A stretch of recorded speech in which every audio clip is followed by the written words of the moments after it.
So today I'm going to talk about some of the updates in diabetic macular edema with regards to pathophysiology and with regards to treatment. I would like to acknowledge the Alexander group. So as we already know from previous large-scale studies, the Wisconsin Epidemiological Study of Diabetic Retinopathy showed that the incidence of diabetic macular edema over 25 years is estimated to be about 29%. In cases of type 2 diabetes, the percentage is a little bit less, at about 25%, in those who require insulin, and those who do not require insulin and who are on oral glycemics, that percentage is a little bit less, at about 14%. Now, we all know the risk factors for diabetic macular edema, and Professor Mohammed introduced us to some of these concepts. I'm just going to highlight them very quickly. We know that from the Wisconsin eye study that the 10-year incidence of diabetic macular edema was actually lower in patients with better controlled HbA1c. And the DCCT study and the UK-BPS study showed similar results. It not only prevented the development of diabetic retinopathy, it also resulted in a reduction of progression.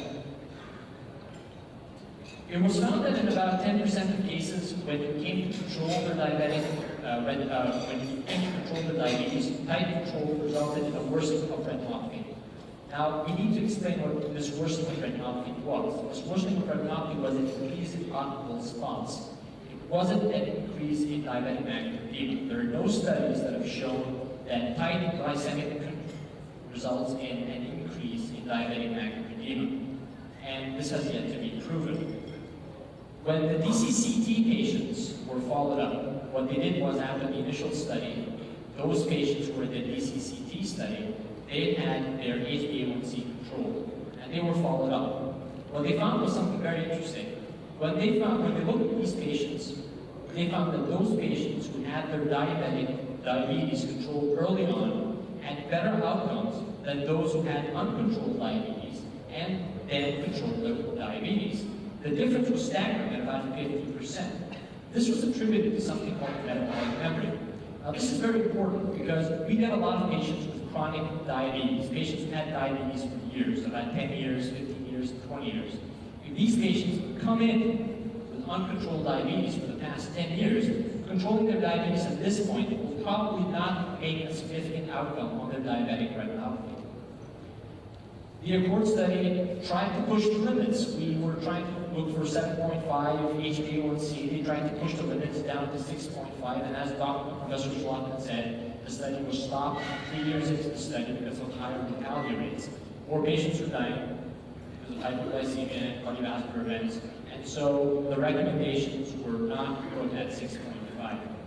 And as Dr. Mohammed illustrated, with regards to the RISE study, a post-hoc analysis compared patients with HbA1c that was less than 7 and HbA1c that was more than 8, and they found that with regards to those patients, anti-VEGFs had similar outcomes in both types of patients. And again, I reiterate that with regards to your treatment practice, if you get a patient with uncontrolled diabetes with an HbA1c of 13 or 14, this should not deter you from starting treatment. Treatment outcomes for those patients are similar to treatment outcomes for patients with better controlled diabetes with an HbA1c of maybe 7 or 8.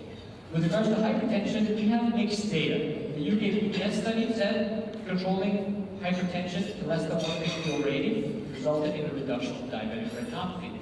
But the Accord study did not find that to be significant. And so we have mixed data, but with regards to your patients, we should recommend controlling this hypertension for cardiovascular and cerebrovascular events. Hyperlipidemia is often, we often forget about hyperlipidemia in treatment of our patients. Now, it was found that in the ETRS study, patients who responded poorly to laser had diffuse edema with hard exudates, and they also had higher levels of blood lipids. The fenofibrate intervention in diabetes study showed that fenofibrate reduced lipid in the phase of treatment. And the Accord study confirmed this data, and it showed that patients who were being treated with fenofibrate, as well as simvastatin, that this actually slowed the progression of diabetic retinopathy. So we usually look at hypertension, we usually look at diabetic control, but we seldom look at lipid control lipid control, fenofibrate, simvastatin, can significantly reduce the progression of diabetic retinopathy, and it should be put into our considerations. Now, with regards to the pathophysiology, I'm not going to get very technical with you. There are 4 major pathways that are affected by diabetes. These pathways are the polyol pathway, advanced glycation, glucokinase C, and exokinase. Now, when we look at this, hypertension, hyperglycemia, hyperlipidemia, they all affect these pathways, and they eventually result in hypoxia, an increase in reactive oxygen species, and inflammation. So all these 3 things are working side by side to result in the diabetic retinopathy. And what they do is that they increase a huge number of cytokines and chemokines. We're talking about VEGF, we're talking about interleukin-6, tumor necrosis factor, we're talking about kallikreins. All of these are increased in the case of diabetic retinopathy. Now, what is interesting, when we target anti-VEGF therapy, we're only targeting one out of all of this spectrum. Now, all of these things put together, they affect endothelial junction, they cause pericyte loss, and they can cause thickening of the basal membrane with this ineffectiveness. So all of these things put together, they result in a leaky blood-retina barrier. And this leakiness results in edema that we're trying to treat. So let's first think about, when we think about new regimens, let's think about first modifying old regimens, treatments that were present before. With regards to non-steroidal anti-inflammatory drugs, we know that these drugs, they inhibit cyclooxygenase, they can reduce prostaglandins.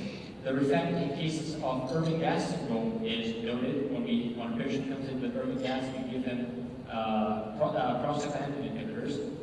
They can improve. And it was found that with regards to an animal model, when they tried it on animals, when they gave them a very, very, very high dose of aspirin, that these patients, these animals, they had an integrity of the blood-retina barrier that was improved, and they had less leakage. But the doses that were used in these animals were very, very high, and they were toxic to humans, and so it was impractical. It was noted that patients that were using salicylates have a lower incidence of diabetic retinopathy. And a study called the diabetic aspirin microangiopathy study found that patients using aspirin actually had a lower number of retinal microaneurysms. But when we go back to an earlier study by the ETDRS, it was found that with regards to using aspirin, 650 milligrams per day, which is a big dose, they had no outcome difference with regards to diabetic macular edema or diabetic retinopathy. So the current recommendations are, at least with regards to diabetic retinopathy, non-steroidal anti-inflammatory drugs do not seem to play a very significant role. A recent study by the DRCR looked at the effect of diclofenac, which is a non-steroidal anti-inflammatory drug, topical medication on non-central bulb edema. So the idea was, give patients with non-central bulb edema diclofenac and see whether they improve. And it was found that it made no difference. And so currently, at least with regards to diabetic retinopathy, there are no recommendations for the use of non-steroidals. How about using a higher dose of anti-VEGFs? It might make sense. If you have a higher dose of the drug, you might get higher effect. The READ-3 study looked at this by comparing the 0.5 milligram dose and the 2 milligram dose of ranibizumab. Surprisingly enough, the 2-year results showed that the 0.5 milligram dose was associated with actual greater gain compared to the 2 milligram dose. And this final comment was before Professor Slotman's lecture. It would seem that there were no differences with regard to the 0.3 milligram and 0.5 milligram, except in those patients with very low visual acuity. How about longer-acting anti-VEGF? What if we could implant an anti-VEGF molecule that is slowly releasable and biodegradable with Ipion? That would prevent the patient from having to get monthly injections. Currently, there is a phase 1 trial exploring that. How about drugs in the pipeline? What are the new drugs that are coming out? As you can see, there's a lot of drugs that are currently being tested. Not all of them are going to make it all the way to phase 3. There are different strategies. We're not only thinking about intravitreal injections, we're looking at subcutaneous injections, we're looking at oral medications, we're looking at intravenous medications. All of these are possible options. Perhaps one of the more exciting ones are called DARPins. DARPins are genetically engineered proteins, and they have a very high affinity to VEGF. Now, the advantage of DARPins is that they stay in the eye for a long duration of time, so they can stay for about 8 to 12 weeks. So a patient can get a single injection every 3 months, which can definitely be an advantage. And currently, there's a phase 2 trial that's underway. Sirolimus, Rapamycin regulates multiple intracellular signaling pathways. It downregulates HIF1, a very important mediator, and it downregulates VEGF. And currently, it's being tested as a subconjunctival injection. Squalamines, very small molecules, and they have a very high penetrability. They're being tested as an eye drop, and they can penetrate the eye and go inside the vitreous where they bind to VEGF, and fibroblastic growth factor. Currently, there's a phase 2 trial called the IMPACT trial that is studying the effects of squalamine as an option. Genetic modulators. What if we can prevent cells from generating VEGF? Going down to the basic level, all the way down to the messenger RNAs, preventing them from being translated into the VEGF protein. Early studies are very, very encouraging with about a 50% reduction in vascular leakage, but it's currently also in phase 2 trials. New steroids. Usually we think about steroids as intravitreal steroids. Currently, there are options such as betamethasone microspheres that is being considered as a subtenon injection, and dexamethasone cyclodextrin, which is being considered as an eye drop. I left this one for last because this is probably the one that is the most far along. This is called Tie2 activation. Now, this is a little bit complicated, so I'll try to simplify it. This molecule here is called vascular-protein tyrosine phosphatase. It's a big name. Now, what this one does is that it pretty much inhibits the molecule next to it, which is called Tie2. And when it does this, it causes vascular destabilization, and so it causes leakage.